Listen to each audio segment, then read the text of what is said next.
지난주에 성화에 관한 교리를 살펴보았는데요. 이제 성화 다음에는 선행에 관한 교리가 나옵니다. 그래서 오늘은 신앙고백서 16장 선행에 관해서 살펴보려 합니다. 그 전에 한 가지 오해를 풀어야겠는데요. 우리 개혁주의 교회는 행함에 있어서 인색하다라는 그런 평가가 있습니다. 그러니까 오직 믿음만 강조하지 행함은 별로 강조하지 않는, 별로 중요하다고 말하지 않는 그런 경향이 있다라고 사람들이 그렇게 말하는데요. 이것은 오해입니다. 여러분, 개혁주의는 결코 행함을 가볍게 여기지 않습니다.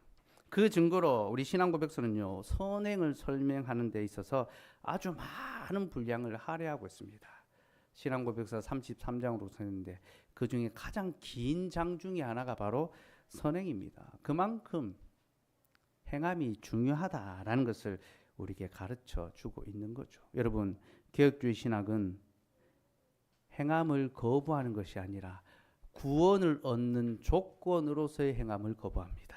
그 사람이 자기의 행함으로 결코 구원 얻을 수 없다라는 거죠. 그러나 구원 얻은 자가 마땅히 행해야 될 그 구원의 삶에 대해서는 매우 강조합니다. 구원받은 자라면 마땅히 그에 합당한 행함이 있어야 된다. 그렇게 가르치죠. 그게 신앙고백서 내용입니다. 내용이 좀 길지만 우리 하나씩 찬찬히 한번 읽어봅시다. 이 내용은 수요일에도 꼭 들고 오십시오. 수요일에도 이 내용으로 좀 더 말씀 나누겠습니다. 우리 1항 같이 읽읍시다. 시작. 하나님께서 거룩하신 말씀에서 명령하신 것만 선행이며 말씀에 근거하지 않은 사람의 맹목적인 열심이나 선한 의도를 구실로 고안된 것은 선행이 아니다. 선행의 기준은 하나님의 말씀이라는 거죠. 하나님의 말씀만이 참된 선이다. 예. 2항 읽읍시다. 시작. 하나님의 명령에 순종함으로 행하는 선행은 참되고 살아있는 믿음의 열매요 증거다. 신자는 이 선행으로 감사를 표현하고 확신을 굳게 하며 형제들을 세우고 복음의 고백을 장식하며 원수들의 입을 막고 하나님을 영화롭게 한다. 신자는 하나님이 만드신 바요 그리스도 예수 안에서 선행을 위하여 지으심을 받은 자니 곧 거룩함에 이르는 열매를 맺어 마침내 영생을 얻을 것이다. 선행은 구원의 증거고 열매다 했습니다. 그리고 이 선행을 행함으로 마침내 영생에 이른다. 선행이 우리의 구원과 연결되어 있다라는 것을 말하고 있죠. 3항 읽읍시다. 시작. 선행을 행할 수 있는 능력은 결코 신자 자신에게서가 아니라 전적으로 그리스도의 영으로부터 나온다. 신자가 선행을 행할 수 있으려면 이미 받은 은혜들 외에 그의 기쁘신 뜻에 따라 신자 안에서 역사하시는 성령의 실제적인 영향이 반드시 필요하다. 그렇지만 성령께서 특별히 활동하시지 않으면 어떤 의무를 행하지 않아도 되는 것처럼 태만해서는 안 되며 오히려 자신 안에 있는 하나님의 은혜가 불일 듯 일어나도록 부지런해야 한다. 선행을 행할 수 있는 능력이 하나님께 있다는 거죠. 내 능력이 아니라. 하나님께서 은혜를 부으셔야만 선행을 행할 수 있다는 겁니다. 그러면 하나님 은혜를 부으시지 않으면 안 해도 되느냐? 그렇지 않다는 겁니다. 태만하게 있는 것이 아니라 하나님 은혜가 불일 듯 일어나도록 다시 불지펴서 열심히 선을 이루어야 한다라는 겁니다. 4항 읽읍시다. 시작. 이 생에서 가능한 가장 높은 차원의 순종에 도달한 신자들이라도 마땅히 해야 할 의무를 수행하는 데 있어서 많이 부족하기 때문에 해야 할 일보다 더 많이 하거나 하나님께서 요구하시는 것보다 더 많은 일을 할 수는 없다. 아무리 거룩한 사람도 하나님이 원하시는 순종에 이룰 수 없다는 거예요. 이게 중세 구원론을 깨트리는 거죠. 중세 구원론, 마일리지 구원론. 거룩한 행함의 일정 수준이 있고 그걸 넘어서면 구원을 받는다는 거죠. 그 조건을 충족한 사람들을 성인이라고 불렀죠. 그죠? 근데 종교개혁을 통해서 그럴 수 없다. 아무리 거룩한 삶을 살아도 하나님이 원하시는 순종의 그 수준에 이룰 수 없다. 그러니까 선행을 강조하지만 선행의 한계를 또 분명하게 이야기합니다. 자, 5항 읽읍시다. 시작. 우리의 가장 탁월한 선행이라도 하나님에게서 죄사함을 받거나 영생을 받을 공로가 될 수는 없다. 우리의 선행과 장차 나타날 영광 사이에는 큰 부조화가 있고 우리와 하나님 사이에는 무한한 거리가 있기 때문에 우리는 선행으로 하나님을 유익하게 할 수도 없고 우리가 이전에 범한 죄의 빚을 갚을 수도 없다. 우리는 할 수 있는 모든 일을 행한 후에도 우리가 해야 할 의무를 행한 것뿐이요 무익한 종에 불과하다. 우리가 행한 선행이 성령으로부터 나오기 때문이다. 선행이 우리의 힘으로 행해진다면 그 선행은 너무 많은 연약함과 불완전함에 더럽혀지고 혼합되기 때문에 하나님의 엄정한 심판을 견딜 수 없을 것이다. 아무리 타고난 선행이라도 그것을 구원 얻는데 합당한 조건이 될 수 없다라는 거죠. 선행을 자기의 힘으로 한다면 아무리 좋은 선행도 그 속에 부족함과 연약함이 있을 수밖에 없습니다. 그래서 우리는 아무리 선한 일을 해도 그 속에 자기를 드러내려 하는 욕심들이 따르잖아요. 그죠? 탐심의 마음 속에서 선을 행합니다. 우리의 선행은 부족할 수밖에 없죠. 6항 시작. 그럼에도 불구하고 하나님께서는 그리스도를 통해 신자들의 인격을 받아주신 것처럼 신자들의 선행도 그리스도 안에서 받아주신다. 마치 신자들이 이 생에서 하나님 보시기에 전혀 흠이 없고 책망할 것이 없어서가 아니라 비록 많은 연약함과 불완전함을 동반하고 있지만 하나님은 자신의 아들 안에서 그 선행을 보시고 진실한 행위로 받으셔서 갚아주시기를 기뻐하시기 때문이다. 이 복음입니다, 여러분. 하나님이 우리의 인격을 그리스도 안에서 받아주신 것처럼, 우리가 이뻐서 받아준 게 아니라 그리스도 안에서 우리를 받아주신 것처럼 우리의 선행도 이뻐서 완전해서가 아니라 그리스도 안에서 받아주신다. 부모가 자녀의 그 어떤 행함 부족하지만 기뻐 받아주는 것처럼 받아주신다는 겁니다. 마지막 7항 읽읍시다. 시작. 거듭나지 않은 사람들이 하는 행위가 그 자체로는 하나님께서 명령하신 일일 수 있고 자신들과 다른 사람들을 유익하게 할 수도 있지만 그 행위가 믿음으로 정결하게 된 마음에서 나온 것도 아니고 말씀에 따라 올바른 방법으로 행한 것도 아니며 하나님의 영광이라는 올바른 목적에 따라 한 것도 아니기 때문에 그 결과 그들의 행위는 죄가 되며 하나님을 기쁘시게 할 수도 없고 사람을 하나님의 은혜를 받기에 적합하게 만들 수도 없다. 그렇지만 그들이 선행을 행하지 않으면 그것은 더 큰 죄가 되며 하나님을 더 노엽게 한다. 그러니까 하나님이 인간에게 양심을 주셔서 선을 행하게 하신다는 거죠. 선한 일을 하게만. 선한 사람들이 세상에도 있잖아요. 이것도 하나님이 그들이 주신 그 양심으로 말미암은 일입니다. 하지만 이것을 통하여 그들이 올바른 목적에 따라 곧 하나님의 영광을 위하여 선을 행하는 것이 아니기 때문에 이것은 선이 될 수 없습니다. 오히려 죄가 될 뿐입니다. 근데 이렇게라도 선을 행하지 않으면 하나님의 진노는 그들에게 더 크게 임합니다. 곧 인간들이 서로 선을 행하지 않고 악을 행하면 서로 멸망하게 되는 거죠. 그게 하나님의 진노고 하나님의 심판이 이 땅 가운데 임하게 되는 겁니다. 이렇게 신앙고백에서는 선행에 관한 내용을 성경의 관점에 따라 바르게 우리에게 가르쳐 주는데요. 저는 오늘 그 내용에 근거해서 온전한 선행이라는 제목으로 설교하려 합니다. 설교 내지는 첫째, 하나님만이 선하십니다. 둘째, 하나님의 선행이 우리를 구원합니다. 셋째, 우리의 선행은 구원에 유익합니다. 이 세 가지를 살펴보려 합니다. 첫째, 하나님만이 선하십니다.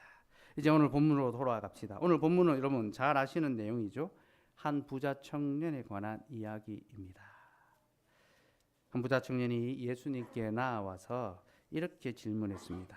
선한 선생이여, 내가 무엇을 하여야 영생을 얻으리까? 자신의 영생, 구원에 관한 질문을 던졌죠. 그러자 예수님이 무엇이라고 대답하십니까? 18절 말씀 같이 한번 읽읍시다. 시작.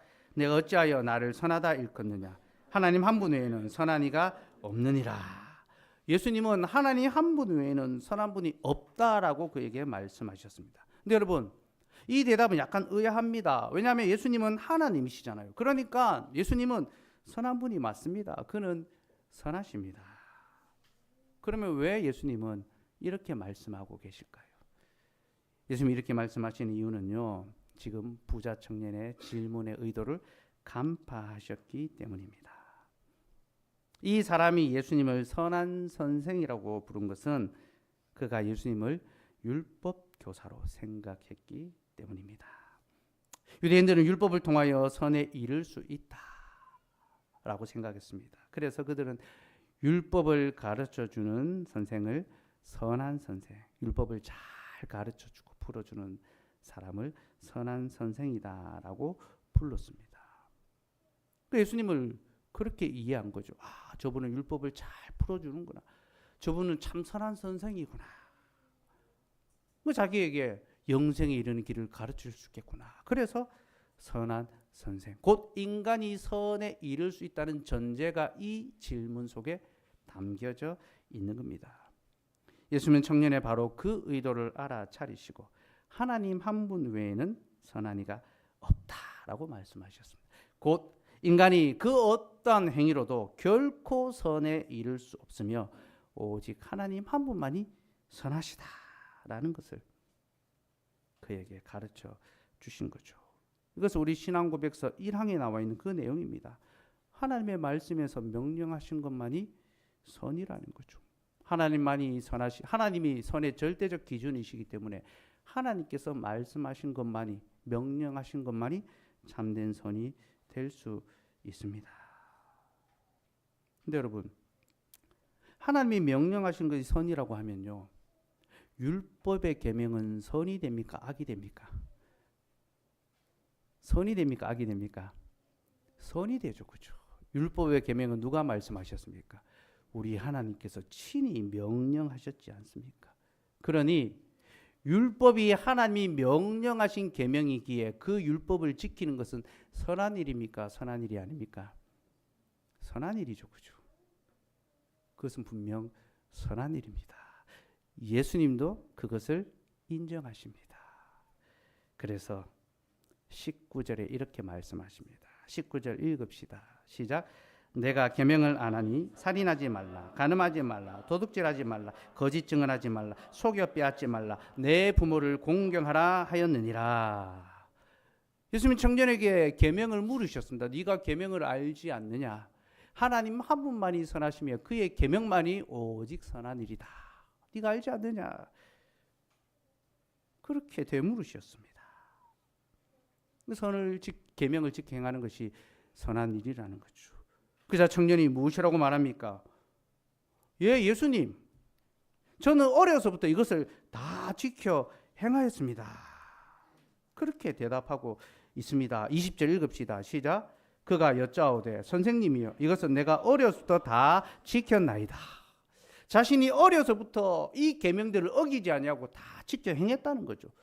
자기는 어릴 때부터 선하다, 거의 날 때부터 모태신앙, 모태율법 신앙으로 태어났잖아요. 그렇죠? 모태유대. 자기는 어릴 때부터 하나님의 계명의 말씀을 듣고 그 계명의 말씀을 지켜 행하며 하나하나 손꼽아가며, 제가 어릴 때 저희 부모님이 저를 굉장히 저희 자녀들을 굉장히 강한, 거의 율법주의에 가까울 도록, 율법주의는 아닌데 철저하게 주일을 성수하게 하고 그렇게 했습니다. 그래서 주일날 과자 하나 사 먹으면 지옥 가는 줄 알았습니다. 그만큼 철저하게 주일 성수 또 하나님의 계명을 지키도록 엄히 명령하시고, 그때는 그 말씀의 두려움 가운데 하나하나 다 지켰습니다. 이 청년이 그렇게 행하였다라고 그렇게 말했습니다. 그러면 그의 행동은 선한 행동이 되어야 됩니다. 그런데 여러분, 그의 행동은 결코 선한 것이 될 수가 없습니다. 왜 그럴까요? 두 가지 이유 때문입니다. 첫째는 그가 하나님의 능력이 아니라 자신의 능력을 의지했기 때문이며, 둘째는 그가 하나님의 영광이 아니라 자신의 영광을 나타냈기 때문입니다. 우리가 살펴보았죠. 신앙고백에서 사망의 선을 행할 수 있는 능력은 결코 신자 자신에게서가 아니라 전적으로 그리스도의 영으로부터 나온다. 사랑하는 여러분, 우리는 선을 행할 수 있는 능력이 우리에게서가 아니라 하나님에게로부터 주어진다는 것을 믿어야 합니다. 그게 하나님 한 분만이 선하시다는 겁니다. 곧 그는 우리에게 선한 계명을 주실 뿐만 아니라 그것을 행할 수 있는 선한 능력도 부어 주신다는 거죠. 그게 하나님 한 분만이 선하시다는 말씀의 의미입니다. 하지만 이 청년은 계명을 지키는 일에 있어서 하나님의 능력이 아니라 자신의 능력을 더 의지했습니다. 그가 내가 어려서부터 다 지켰나이다 라고 말하고 있는데, 여기서 지켰다라는 동사는요, 행위자의 주체를 강조하는 동사입니다. 행하고 있는 자기 자신을 강조하는, 내가, 그러니까 지켰다라는 것보다 내가라는 말에 더 방점이 찍히고 있는 겁니다. 자신이 어렸을 때부터 자기의 의지로, 자기의 능력으로, 자기의 힘으로 하나님의 계명을 다 지켰다는 거죠. 그러니 그가 선을 행함에 있어서 의지한 것은 전적인 하나님의 은혜가 아니라 자기의 능력과 자기의 힘이지요. 그리고 자신의 힘을 의지하여 선을 행하였기 때문에 그 선한 삶은 누구의 것이 됩니까? 자기의 것이 되죠. 내 겁니다. 내가 했으니까. 내 자랑이 되는 겁니다. 하나님의 영광이 아니라 자신의 자랑의 거리가 되는 거죠. 이게 율법주의자들이, 율법이 잘못된 것이 아닙니다, 여러분. 하나님의 계명은 선한 것이고 그 계명을 지킬 수 있는 그 능력도 하나님께도 오는 선한 능력입니다. 그러나 그 계명을 자기의 힘을 의지해서 지키고 이것을 통하여 자기의 의를 드러낸다면 이것은 결코 선한 것이 아니라 도리어 악한 것이 될 수밖에 없다라는 거죠. 부자 청년이 행한 것이 바로 그것이었습니다. 그리고 이것은 부자 청년의 문제만이 아니라 그 당시 모든 유대인 율법주의자들의 바로 실질이었습니다. 유대인들은 바로 그런 방식으로 하나님의 계명을 지켰던 것입니다. 그래서 여러분, 예수님이 청년에게 물었던 이 계명은요, 율법학자들이 늘 강조하던 바로 그 계명들입니다. 살인하지 말라, 간음하지 말라, 도둑질하지 말라, 거짓 증언하지 말라, 속여 빼앗지 말라, 내 부모를 공경하라. 율법학자들이 늘 강조하고 가르치는 바로 그 계명들이고 청년은 그 계명을 내가 다 지켰다, 모든 계명을 다 지켰다는 게 아닙니다. 율법학자들이 선하다고 말하는 그 계명은 내가 다 지켜 행하였습니다. 곧 자신이 율법의 요구에 있어서는 부족함이 없다라는 거죠. 율법으로 영생에 이룰 수 있다면 저는 부족함이 없습니다. 바로 그런 고백입니다. 그런데 예수님은 바로 그 얘기, 아니다, 너에게 부족한 것이 하나 있다 말씀하십니다. 21절 말씀 같이 읽읍시다. 시작. 예수께서 그를 보시고 사랑하사 이르시되 내게 아직도 한 가지 부족한 것이 있으니 가서 내게 있는 것을 다 팔아 가난한 자들에게 주라. 그리하면 하늘에서 보화가 내게 있으리라. 그리고 와서 나를 따르라 하시니. 예수님은 부자 청년에게 부족한 것이 하나 있다라고 말씀하셨습니다. 그 부족한 것이 무엇입니까? 바로 율법의 정신입니다. 여러분, 그는 율법의 조항은 지켰지만 율법의 정신은 지키지 못했습니다. 여러분, 율법의 정신이 무엇입니까? 하나님을 사랑하는 것이고 이웃을 내 몸과 같이 사랑하는 것입니다. 이것이 모든 율법의 강령이고 모든 율법의 완성입니다. 그러니 여러분, 우리가 정말로 하나님의 율법을 온전하게 지켜 행한다면요, 우리는 하나님을 가장 사랑하고 그 하나님을 사랑함으로 우리의 이웃을 하나님처럼 내 몸처럼 사랑할 수 있어야 합니다. 예수님은 부자 청년에게 바로 이것을 요구하셨습니다. 네가 율법의 조항은 잘 지켰다, 착하다, 잘했다, 인정한다. 그러나 아직 너에게 부족한 것이 하나 있다. 율법이 가리키고 있는 것이 무엇이냐? 곧 하나님을 사랑하고 이웃을 사랑하는 것이니 이제 너는 그 율법에 가르치는 바를 성취해라. 율법을 이룰 수 있는 기회를 주신 겁니다. 여러분, 율법은 가리키는 것이 있습니다. 무엇을 가리킵니까? 하나님의 사랑을 우리에게 보여주고 그 사랑으로 말미암아 우리가 서로 사랑해야 되는 것을 가르쳐 줍니다. 그런데 율법주의자들은 율법이 가리킨 것을 보지 않고 율법 그 자체 손가락만 보고 있는 겁니다. 내가 그 율법 지켜야지, 내가 그 조항 지켜야지.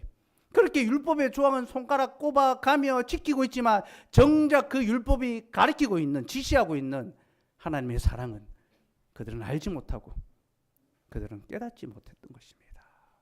그러니 그들은 율법을 통하여 선에 이를 수가 없었던 거죠. 사랑하는 여러분, 하나님이 우리에게 율법을 주신 이유가 무엇인지 압니까? 우리로 하나님의 선하심을 알게 하기 위해서입니다. 여러분, 율법은요, 우리를 어렵게 만들고 힘들게 만들고 뭐 그런 거 아닙니다. 어떤 분들은 이렇게 말합니다. 구약의 율법은 뭐 금지의 조항이다. 살인하지 말라, 간음하지 말라. 전부 다 금지하는 규제하는 규례인데 신약에 예수님이 주시는 계명은 사랑하라, 서로 사랑하라, 서로 섬겨라 하라는 적극적인 계명이다. 그래서 구약의 율법보다 신약의 어떤 계명이 더 풍성하다고 말하는데 전혀 그렇지 않습니다. 여러분, 똑같이 사랑을 이야기하고 있습니다. 말하는 방식의 차이일 뿐입니다. 여러분, 성경을 이렇게 오해하면 안 됩니다. 구약과 신약은 다른 말씀이 아니라 같은 하나의 하나님의 말씀입니다. 하나님께서는 구약의 계명을 통해서 자신의 선하심을 우리에게 가르쳐줍니다. 우리가 십계명을 매주 하나씩 문답하면서 배우는 것이 무엇입니까? 하나님이 우리에게 살인하지 말라, 간음하지 말라고 말씀하신 이유가 뭡니까? 하나님이 우리를 살인하지 않냐고 우리의 생명을 보존해 주시고, 하나님이 우리와 결혼하시고 간음하지 않냐고 우리만 사랑하시잖아요. 여러분, 율법 속에는요, 하나님의 선하심, 곧 우리를 향한 하나님의 그 구원의 은혜가 속속들이 담겨져 있습니다. 그러니 우리가 율법을 볼 때는 그 속에 하나님의 선하심을 볼 수 있습니다. 하나님이 사랑하시다는 말씀을 우리는 십계명 안에서 발견해야 되는 겁니다. 구약의 율법의 그 규례 안에서 참으로 하나님은 사랑이시고 여기까지 나를 사랑하시는구나, 그걸 발견할 수 있어야 합니다. 그리고 그것을 발견한 사람은요, 이제 그도 하나님의 선하심을 본받아서 율법으로 하나님의 선하심을 나타낼 수 있게 됩니다. 곧 내가 하나님의 선하심을 덧입었으니 나도 선하심을 나누는 거죠. 베푸는 거죠. 이웃 사랑입니다. 이것이 바로 율법의 정신이고, 예수님은 바로 그것을 부자 청년에게 요구하셨던 거죠. 네가 율법을 잘 지켜 행하였는데 그 율법이 하나님의 선하심을 보여주고 있지 않느냐. 그러니 이제 너도 그 선하심을 나타내 보이고 너는 나를 따르라. 하나님 한 분만이 선하시며 그 선하신 하나님의 구원의 은혜를 율법을 통하여 경험하고 그 하나님을 사랑하고 그 하나님을 사랑하니까 자신의 물질마저도 다 팔아 가난한 자들에게 나누어 줄 수 있는 거죠. 이것은 이웃 사랑 이전에 먼저 하나님 사랑입니다. 곧 하나님이 나에게 참된 생명, 구원의 생명, 그 선하신 은혜를 베풀어 주셨으니 내가 하나님을 더욱 사랑하고 내게 주신 것으로 하나님의 선하심을 나타내겠습니다. 주님이 나에게 선을 베푸셨으니 나도 선을 행하며 살아가겠습니다. 그렇게 고백할 수 있게 되는 거죠. 이게 바로 율법이 우리에게 주는 복음의 교훈이며 하나님 사랑과 이웃 사랑의 삶의 실질입니다. 둘째로, 하나님의 선행이 우리를 구원합니다. 여러분, 선행이 있어서 우리가 기억해야 될 것은요, 우리의 선행 이전에 하나님의 선행을 먼저 기억해야 되고, 그 하나님의 선행이 우리를 구원한다는 사실, 그 사실을 알아야 합니다. 시편 119편 9절 말씀 같이 보겠습니다.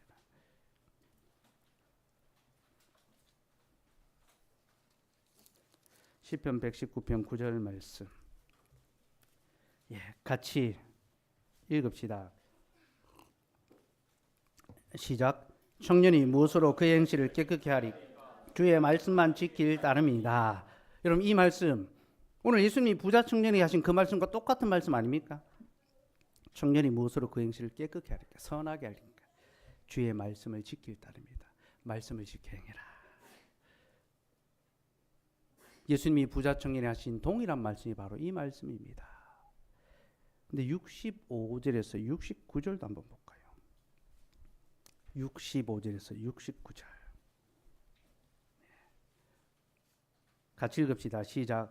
여호와여, 주의 말씀대로 주의 종을 선대하셨나이다. 내가 주의 계명들을 믿었사오니 좋은 명철과 지식을 내게 가르치소서. 고난 당하기 전에는 내가 그릇 행하였더니 이제는 주의 말씀을 지키나이다. 주는 선하사 선을 행하시오니 주의 율례들로 나를 가르치소서. 교만한 자들이 것을 지어 나를 치려하였으나 나는 전심으로 주의 법도들을 지키리이다. 시인이 주의 말씀대로 주의 종을 선대하셨나이다. 하나님이 말씀을 따라 나를 나에게 선을 베풀어 주셨군요. 그래서 그가 내가 주의 계명들을 믿었사오니, 그는 율법의 계명을 믿었습니다. 왜 믿습니까? 그 속에 우리를 구원하는 복음의 약속이 담겨져 있기 때문이죠. 그래서 내게 명철과 지식을 가르치소서. 그냥 율법의 조항이 아니라 그 안에 담겨있는 하나님의 선하심과 그 구원하심의 은혜를 내게 가르쳐달라는 거죠. 고난당하기 전에 내가 그릇 행하였더니 이제는 주의 말씀을 지키나이다. 전에는 그가 계명의 말씀을 지켰지만 그릇 행하는 삶이었습니다. 그러나 고난당한 후에 하나님의 선하심과 그 은혜를 경험한 후에 이제는 온전히 선을 행하는 참된 삶을 살게 됐다는 거죠. 주는 선하사 선을 행하시오니 주의 율례들로 나를 가르치소서. 선하신 하나님께서 내게 선을 베풀어 주시리. 곧 내게 주의 말씀을 가르쳐 주옵소서. 그러면 내가 선을 행하겠나이다. 그렇게 고백하고 있는 것입니다. 여러분, 이 시편 119편을 에스라가 지었다라고 주장합니다. 근데 에스라가 했던 또 다른 고백이 있습니다. 느헤미야 9장 33절 말씀, 제가 주보에 넣어 두었습니다. 같이 읽읍시다. 시작. 그러나 우리가 당한 모든 일에 주는 공의로우시니 우리는 악을 행하였사오나 주께서는 진실하게 행하였음이니이다. 에스라가 이스라엘 역사를 회고하면서 자신들이 얼마나 하나님 앞에서 불법한 자들인지를 고백합니다. 자신들이 죄와 비창 가운데 있는 백성이라고 그렇게 고백하며 회개했습니다. 그리고 그 모든 역사를 다 회고하고 정리하면서 우리는 항상 주님을 향하여 악을 행하였는데 주께서는 그런 우리에게 항상 진실하게 행하셨나이다. 그런 우리를 선대하여 주셨나이다. 여호와여 주의 말씀대로 주의 종을 선대하셨나이다. 우리는 항상 하나님의 말씀을 거스르고 어기고 항상 악을 행하며 살아가지만 하나님의 말씀을 지킨다고 하면서도 끊임없이 그 말씀을 대적하는 십자가의 원수로 살아가는 것이 바로 우리들인데 주께서는 그런 우리를 항상 선대하여 주신다. 여러분, 우리가 믿음을 갖고 주를 위해 살아가겠다 다짐합니다. 주의 교회를 위해 헌신하고 수고합니다. 그러나 여러분, 정말로 우리가 주를 위해 제대로 살아갑니까? 우리가 주의 교회를 위하여 기꺼이 헌신하며 수고하며 살아갑니까? 어제 제가 시골교회의 목사님 위임식에 다녀왔습니다. 은퇴를 앞두신 68세 목사님께서 생애 첫 위임 목사로 부름을 받아서 위임식을 하는데 그 교회 생기고 첫 번째 위임 목사였습니다. 곧 장로가 처음 생겼다는 거예요. 수십 년 동안 그 교회는 장로를 기다렸고 위임 목사를 기다렸습니다. 근데 은퇴식에 동기 목사님들이 다 와서 순서를 진행하는데요. 동기 목사님들이 전부 은퇴 원로 목사님들입니다. 이 목사님이 동기 중에 막내셨더라고요. 신대원 35기 졸업하셨는데 제가 60회 졸업했습니다. 그러니까 이제 그 기수에 다 기라성 같은 분들이 또 오셨던데 다 70, 80 다 넘으신 분. 한 목사님은 91세가 돼서 운전해서 청송의 그 산길을 꼬불꼬불 자기 동기가 첫 위임 받는 걸 축하하려고 오셨더라고요. 그러면서 동기 한 분이 축사를 하면서 자기 동기들 중에 40%가 넘는 친구들이 다 임지를 천국으로 옮겼다 이야기하더라고요. 천국 갔다는 말이죠. 그리고 우리 동기들 중에 소식 다 올라오면 장례식 누가 죽었다더라. 혹은 은퇴식 누가 은퇴한다더라. 그런데 느닷없이 목사 임직 소식이 올라와서 도대체 이게 뭔가 싶어서 깜짝 놀랐어. 그래서 그 어른들이 그 시골 산골에 축하하러 다 오셨더라고요. 68세 되신 목사님이 서약을 하는데 주님의 교회의 그 영광스러운 부르심 앞에 경건하고 단장하고 최선을 다하여 주님의 교회를 섬기겠다고 서약을 하시더라고요. 그 서약하는데요.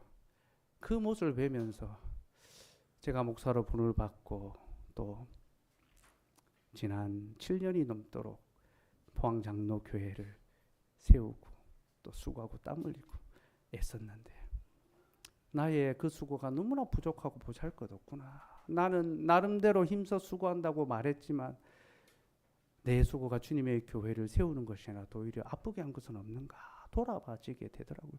주변의 목사님들은 저보고 너무 많이 수고하지 말고 좀 쉬라고 안식년 가라고 막 이야기를 합니다. 안식년 가려니까 그죠. 갈 방법이 있어야죠. 본인들이 와서 대체해 주면서 가라든지.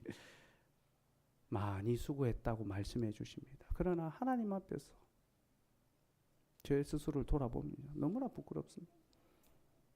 가정을 돌아보고 교회를 세우는 일에 애를 쓴다고 하지만 항상 하는 것이 부족한가 연약한가 실수와 악한 것밖에 없습니다. 그게 우리의 역사입니다. 그게 우리의 삶입니다. 우리는 항상 하나님을 향하여 악을 행하였으나 주는 우리에게 선을 베푸셨나이다. 선대해 주셨다. 이게 하나님의 계명 속에 담아 놓으신 복음의 약속이라는 겁니다. 내가 잘나서 내가 열심히 해서 계명을 지킨 줄 알고 주의 뜻대로 산 줄 알았는데 돌아보니까 그 계명들마다 나의 죄와 나의 악함이 발견되고, 그리고 그러함에도 불구하고 나를 항상 선대하시는 하나님의 은혜가 이 계명 속에 담겨 있구나. 이게 여러분 율법이 우리에게 주는 교훈입니다. 율법의 교훈 첫째, 우리의 죄를 깨닫게 하죠. 우리의 죄를 생각나게 하죠. 율법, 하나님의 말씀의 두 번째 기능, 하나님의 은혜를, 하나님의 그 은혜와 자비와 그 선하심을 우리로 발견하게 합니다. 그렇게 율법을 통하여, 계명을 통하여 나의 죄와 비참과 하나님의 그 선대하심, 그 은혜를 발견하면요, 세 번째 기능이 있습니다. 이제 그 율법을 따라 하나님을 사랑하며 삽니다. 감사하며 살아가게 됩니다. 곧 이 세상의 그 어떠한 것보다도 주님을 더욱 사랑하며 주를 위하여 자기의 삶을 기꺼이 헌신하고 선을 행하는 삶을 살게 되는 거죠. 그래서 여러분, 이 시편 119편 기자의 고백, 하나님의 말씀대로 살기를 고백하는 그 결론이 무엇인지 압니까? 71절에서 72절 말씀 읽읍시다. 시작. 고난당하는 것이 내게 유익이라. 이로 말미암아 내가 주의 윤례들을 배우게 되었나이다. 주의 입의 법이 내게는 천천 금은보다 좋으니이다. 내가 그 계명 속에 담겨있는 하나님의 선하심과 하나님의 그 은혜를 깨닫고 나니까, 복음의 그 교리를 깨닫고 나니까, 주의 입의 법이 내게는 천천 금은보다 좋으니이다. 여러분, 바로 이 장면에서 우리는 오늘 부자 청년을 떠올리게 됩니다. 정말로 우리가 하나님을 사랑하고 그 계명 속에 담겨 있는 하나님의 그 선하심을 맛보아 알게 된다면 우리는 하나님의 계명을 천천 금은보다 더 좋게 여기게 되는 거죠. 여러분, 무엇을 파는 것이 중요한 것이 아니라 무엇을 더 귀히 여길 수 있느냐, 그게 중요한 것입니다. 누가 팔 수 있습니까? 정말로 하나님을 사랑하는 자. 주의 입의 법이 내게는 천천 금은보다 더 좋습니다. 여러분, 주의 말씀이, 그 계명의 말씀이 우리에게 참으로 구원의 말씀이요, 영생의 말씀이요, 선하신 하나님의 은혜의 말씀이라는 것을 깨닫게 될 때 우리는 이 땅의 그 무엇과도 감히 그 말씀을 바꿀 수가 없고, 그 말씀 듣는 자리를 떠날 수 없고, 1억 1천만 금을 준다 해도 그 예배의 자리를 떠나는 것과 바꿀 수가 없는 겁니다. 여러분, 주일 성수는요, 그저 뭐 단순히 돈 몇 푼 벌고 적게 벌고 이런 개념의 문제가 아닙니다. 천천의 금은보다 더 귀한 주의 말씀을 내가 사랑하나이다. 그 고백이 주의를 지키는 거죠. 오늘 예수님께서는 부자 청년에게 바로 이것을 가르쳐 주기를 원하셨습니다. 하나님의 계명 속에 담아 놓으신 그 놀라운 은혜와 그 선하심을 너는 맛보아 알지어다. 그리고 너는 그 하나님의 사랑, 하나님을 사랑하며 이웃을 사랑하며 살라. 영생의 삶을 그에게 허락하시고 초청하셨습니다. 그러나 그는 율법에서 하나님의 사랑을 보지 못했고 그저 자기의 열심만 바라볼 뿐이었죠. 그래서 결국 그는 은혜로 나아가지 못하고 사망으로 마치고 말았습니다. 사랑하는 여러분, 하나님의 계명에서 하나님의 사랑을 보지 못한다면요, 그 사람은 결코 하나님을 사랑할 수 없으며 그는 산을 옮길 만한 믿음의 역사를 행한다 하더라도 아무것도 얻지 못할 것입니다. 그러니 하나님의 계명에서 하나님의 그 크신 사랑을 깊이 경험하기를 소망합니다. 특별히 여러분, 오늘 이 부자 청년의 이야기는요, 우리에게 하나님의 놀라운 구원의 은혜를 가르쳐 줍니다. 어떻게 가르칩니까? 제가 늘 이야기하죠. 부자 청년 이야기의 핵심은 부자 청년이 아니라 바로 우리 주님이시라고. 여러분, 누가 부자 청년입니까? 우리 주님이십니다. 주님은 하늘과 땅의 모든 것을 가지신 정말로 진짜 부자입니다. 이 땅에 은금을 겨우 조금 가지고 있는 그런 부자가 아니라 하늘과 땅의 모든 것을 갖고 계시는 진짜 부자 청년이 바로 주님이십니다. 그런데 그 주님이 자신의 가진 전부를 팔아 가난한 우리에게 나누어 주셨습니다. 그가 무엇까지 파셨습니까? 자기의 생명까지 팔아 우리에게 나누어 주셨습니다. 여러분, 예수님께서 왜 그렇게까지 하셨을까요? 예수님은 하나님을 사랑하셨기 때문입니다. 하나님의 그 계명의 말씀이 우리를 얼마나 사랑하시는지, 그 계명의 말씀 속에 담겨 있는 그 놀라운 하나님의 사랑을 예수님은 아셨기 때문에 하나님을 사랑하심으로 그 계명을 다 지켜 행하시고 순종하셨던 것입니다. 또한 예수님은 자신의 몸보다도 우리를 더욱 사랑하셨습니다. 하나님의 그 계명을 통하여 가난한 자들, 연약한 자들, 범죄한 자들, 행악한 자들, 우리 하나님이 그런 자들을 얼마나 사랑하신지, 자신의 몸보다 더욱 사랑하신다는 것을 주님은 아셨습니다. 그래서 주님은 부자 청년에게도 사랑한다 말씀하셨습니다. 그를 사랑하시고, 여기서 사랑은 하나님의 긍휼과 은혜를 가리킵니다. 주님은 하나님의 마음으로 가난한 자, 병든 자, 약한 자, 범죄한 자를 사랑하시고 그 사랑으로 자기의 가진 전부를 팔아 우리에게 나누어 주셨습니다. 이것이 바로 부자 청년 예수님께서 우리에게 베풀어 주신, 비유 속에 부자 청년은 없지만 십자가 위에 부자 청년 예수 그리스도는 우리에게 있다는 사실, 그것을 기억하시기 바랍니다. 고린도후서 8장 9절 말씀 같이 읽읍시다. 시작. 우리 주 예수 그리스도의 은혜를 너희가 알거니와 부유하신 이로써 너희를 위하여 가난하게 되심은 그의 가난함으로 말미암아 너희를 부유하게 하려 하심이라. 부유하신 그가 우리를 위하여 가난하게 되심은 그의 가난함으로 말미암아 우리를 부유하게 하심이라. 사랑하는 여러분, 우리의 모든 것은 다 주님께로부터 받은 것입니다. 우리의 생명, 우리의 물질, 우리의 건강, 우리의 영원한 생명까지 다 주님께서 우리를 불쌍히 여기셔서 주신 것들입니다. 그러니 여러분, 하나님의 계명 속에 담겨 있는 이 놀라운 사랑을 발견하시고 이제 여러분도 그 하나님의 선하심을 본받아 기꺼이 그 선함을 베풀 수 있는 자가 되기를 소망합니다. 셋째, 선행은 우리의 구원에 유익합니다. 세 번째 대지는 수요일에 더 말씀드리겠습니다. 선행은 감사의 삶이지만 선행은 구원의 삶이기도 합니다.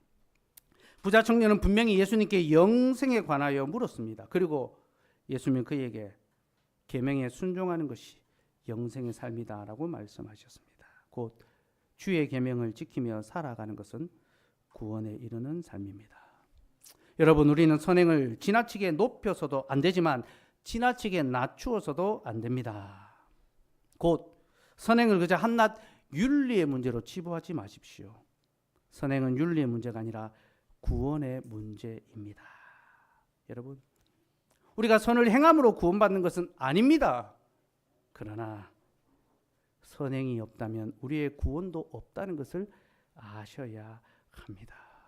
영혼 없는 몸이 죽은 것처럼 행함이 없는 믿음은 죽은 것입니다.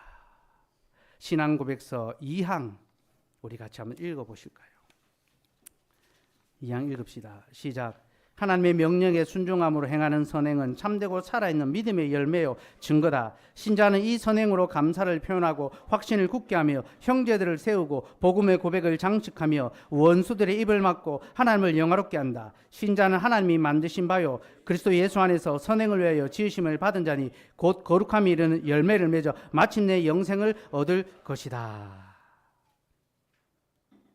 여기 마지막에 보면 거룩함에 이르는 열매를 맺어 마침내 영생을 얻을 것이다 라고 하죠.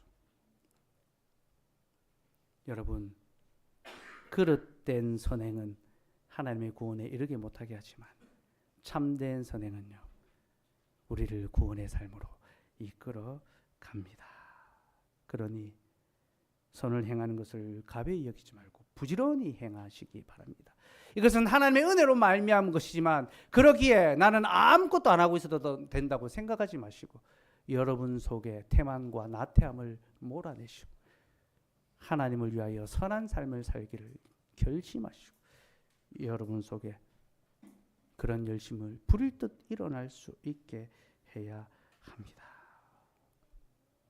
그래서 우리는 남을 선대하고 베푸는 그 일에 인색하지 아니하고 너그럽게 할 수 있어야 합니다.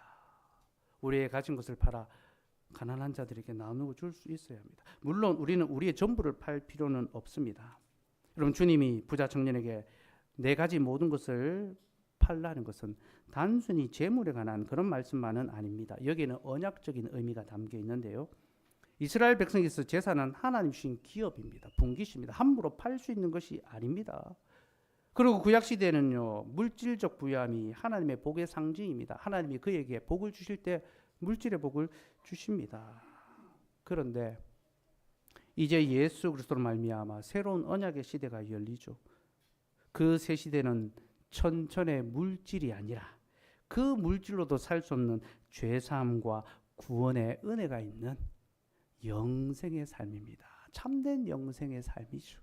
그러니 이것이 훨씬 더 좋고 훨씬 더 풍성하고 이것이 훨씬 더 귀한 은혜입니다. 그러므로 이 영원한 은혜의 언약을 얻기 위해서 옛 시대에 속한 백성들은 자신의 기업을 팔아 새로운 기업을 사야 합니다. 하나님이 언약 안에 주셨던 옛 기업 재산을 팔아서 새로운 기업을 사야 되는 거죠. 그 새 기업이 무엇입니까? 바로 하나님의 교회입니다.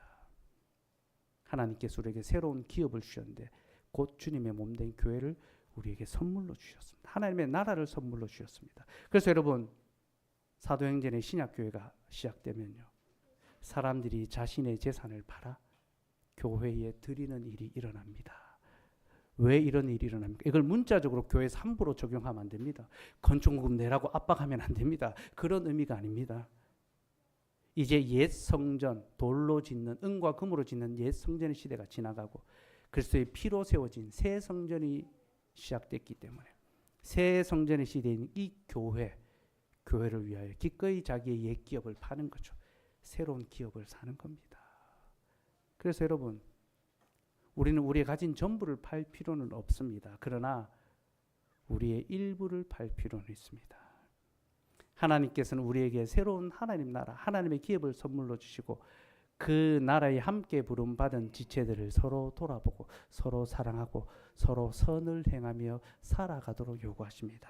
그리고 바로 이것을 위하여 우리가 우리의 일부를 팔아 가난한 자들에게 나누어 주게 하십니다. 이것이 구원받은 우리가 마땅히 행해야 될 선한 일입니다. 교회는 이 선행을 늘 가르쳤고 또 실천해 왔습니다. 종교개혁 시대의 루터는요 예배당에 2개의 헌금함을 비치해 두었습니다. 하나는 교회를 위한 헌금함이었고요, 또 하나는 가난한 자들을 위한 헌금함이었습니다. 그래서 항상 가난한 자들을 돌아볼 수 있겠습니다. 칼빈 역시 그렇게 했으며 특별히 그는 가난한 자들을 더욱 잘 돌아볼 수 있도록 집사의 직분을 세웠습니다. 여러분, 오늘날 우리가 목사, 장로, 집사의 직분으로 교회를 세워가는 것은 칼빈의 유산입니다. 칼빈이 직분을 성경적으로 회복함으로 목사, 장로, 집사의 직분으로 교회를 섬기게 했는데 여기서 집사의 직분은요 가난하고 병들고 연약한 자들을 잘 구제하고 돌아보고 섬기게 하기 위해서 그 일을 전담하기 위해서 집사의 직분을 세웠습니다. 여러분, 그렇게 교회는 항상 선을 행한 일에 힘썼으며 온 성도들은 한 마음으로 그 일에 동참했습니다.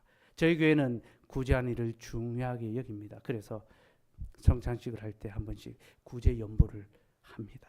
그것을 가지고 가난한 자들, 혹 도움이 필요한 자들을 함께 돕고 섬깁니다. 여러분, 이것은 구원받은 우리, 하나님의 거룩한 부름을 받은 우리, 하나님의 새로운 기업을 선물로 받은 우리가 마땅히 행해야 될 거룩한 일입니다. 그러니 여러분, 주의 교회를 위하여 또 주의 교회의 성도들을 위하여 나누는 것에 인색하지 맙시다. 아까워하지 맙시다. 우리가 우리의 조금 일부를 내어드리는 것은요, 주님, 내가 이 물질보다도 주님을 더욱 사랑하며 주의 교회를 사랑하며 주의 지체들을 사랑하기 때문이다. 그렇게 고백하는 것이고, 그렇게 고백하고 살아갈 때 주님은 우리의 선행이 너무나 부족하고 너무나 연약하지만 보잘것없지만 마치 그리스도가 행하신 것처럼 우리의 그 선행을 기뻐 받아주시고 우리에게 영원한 구원의 생명을 더욱 풍성히 맛볼 수 있게 해주십니다. 사랑하는 여러분, 오직 하나님 한 분만이 선하시다는 것을 기억하고 그 선하심을 하나님의 계명에서 맛보고 경험하고 누리시고 그 계명으로 말미암아 우리가 구원받은 자라는 사실을 깨닫고 이제 구원받은 자로서 우리도 선행을 행함으로 우리의 구원이 더욱 풍성하며 더욱 유익하며 더욱 넘쳐날 수 있도록 그렇게 해가는 저와 여러분 되기를 간절히 소망합니다. 기도하겠습니다.